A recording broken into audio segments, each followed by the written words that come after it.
Der Kaiser und der geizige Bauer. Einst fuhr ein Bauer in Gehofen mit einem Wagen voll Getreide nach Nordhausen, um es da zu verkaufen. Die Tage waren schon kurz, die Wege schlecht, die armen Pferde keuchten unter der drückenden Last nur langsam fort und immer öfter mussten sie ruhen. Der Bauer zweifelte natürlich daran, den Abend noch nach Nordhausen zu gelangen, tröstete sich aber damit, dass er doch wenigstens Kelbra erreichen und hier die Nacht bleiben könne. Allein der Weg war schlecht und immer schlechter. In der Gegend des Kyffhäusers war er geradezu grundlos und plötzlich sackte der Wagen mit seinen Vorderrädern in eine Vertiefung, aus welcher die matten Tiere ihn nicht zu ziehen vermochten, trotz Fluchens, Peitschens und Tobens.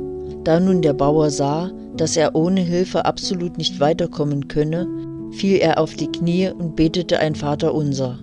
Kaum war er wieder aufgestanden, so sah er vom Kyffhäuserberge herab ein Licht kommen, das sich gerade auf ihn zuwendete. »Ach«, rief er aus, »da schickt mir Gott durch Kaiser Friedrich Hilfe.« Und so war es auch. Bald war das Lichtlein bei ihm, aber wer trug es? Ein kleines, knotzeliges Männchen, hinten und vorn mit Höcker begabt, alt und faltig. »Kann ich dir helfen?« sprach es. »Ja, mein Lieber«, antwortete Christoph, so hieß der Bauer. »Hilfe habe ich nötig, aber du wirst mir wohl nicht helfen können«, und sah dabei das Männchen mitleidig an. »Das kann man nicht wissen«, entgegnete dieses. »Ich will es wenigstens versuchen.« Dabei sprang er wie ein Windspiel auf den Wagen, nahm Zügel und Peitsche, hieb auf die Pferde ein und rief »Fort!« Und dorthin rollte zum Erstaunen Christophs der schwere Wagen, als sei er auf dem ebensten Wege.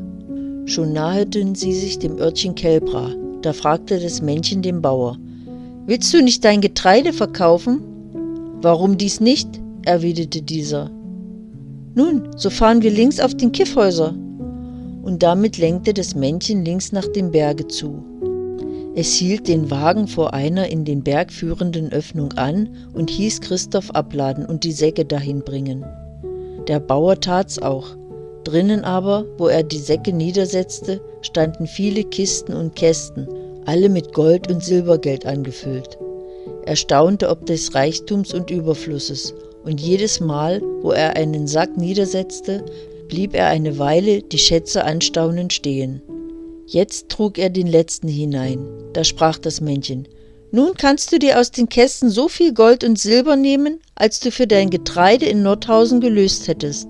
Nimm aber nicht mehr, hörst du? Nicht mehr!« Christoph ließ sich dies nicht zweimal sagen. Flugs ging er zu einem der Kasten, der nur Goldstücke enthielt, griff mit vollen Händen hinein und steckte bei, so viel nur seine Taschen fassen wollten, indem er dachte, das Männchen wisse viel von den Getreidepreisen in Nordhausen.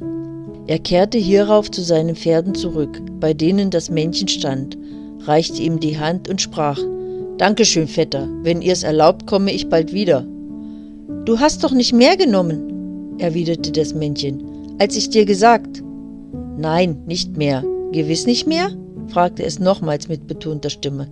»Nein, Vetter, aber nun gute Nacht. Ich will nun machen, dass ich die müden Pferde in den Stall bringe.« »Gute Nacht«, sprach das Männchen. »Doch hast du mich betrogen? Hast du dich betrogen?« Kaum konnte der Bauer erwarten, bis er im nächsten Dorfe sich einquartiert und die Pferde in den Stall gebracht hatte. Dann ging er in seine Kammer, die ihm zur Ruhe angewiesen war, setzte sich an den Tisch, um zu zählen, wie viel er beigesteckt habe, und um seine Taschen, die ihm immer schwerer zu werden dünkten, zu leeren. Allein wie ward ihm, als er statt der Goldstücke nichts als bleiernes Geld sah. Das war nun freilich kein geringer Schreck. Allein er tröstete sich damit, dass er doch den anderen Morgen früh wieder in den Berg gehen und dem kleinen Männchen sagen könne, er habe sich vergriffen und Blei für Silber gehalten. Er möge ihm also dieselben wieder umtauschen. Dann habe er ja immer noch das Doppelte für sein Getreide. Beruhigt durch diese Hoffnung legte er sich nieder und schlief, bis die Sonne schon den Kyffhäuser Burgturm rötete. Da sprang er vom Lager auf und eilte den Berg hinan. Schon unten am Fuß desselben begann es zu regnen, und je höher er stieg, desto mehr trübte sich der Himmel. Immer dichter und dichter regnete es, und als er oben war, umgab ihn dichter Nebel. Er sah nichts und hörte nichts.